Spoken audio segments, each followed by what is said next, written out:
What can also be tested for analytical geometry with circles now specifically is the relationship between a circle and a. So we are going to look at point, the relationship between a circle and a point, between two circles, as well as between a circle and a line. In this video, we're specifically looking at the relationship between a circle and a point. We can look at the distance between a point and the center of the circle.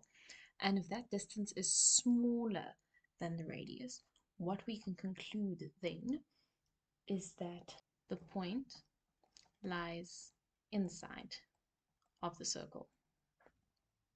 Similarly, if they are equal, the distance between the point and the center as well as the radius, if that is the same distance, then the point lies on the circumference. And lastly, if the distance is greater than that of the radius, then the point lies outside.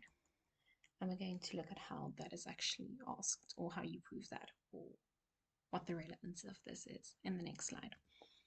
So here we have the equation of a circle.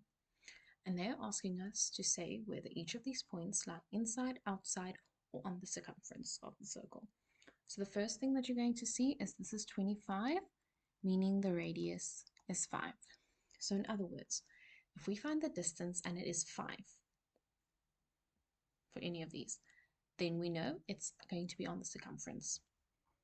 If the distance is smaller than 5, it's going to lie inside, and if the distance is bigger than 5, it's going to lie outside.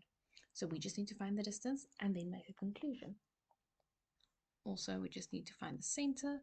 So the center is going to be the point -1, 2. In each case, I'm just going to substitute the center in the first position and the point that is given in the second position. And then we need to go do your calculations. For A, you should be getting square root 20, which I don't know what square root 20 is out of my brain or what the relationship with that is with 5. So you're going to go round it just so you can see roundabout, and you should be getting 4,47 something. Okay, so in other words, our distance is smaller than our radius, which is going to say, because it is smaller, the point lies inside.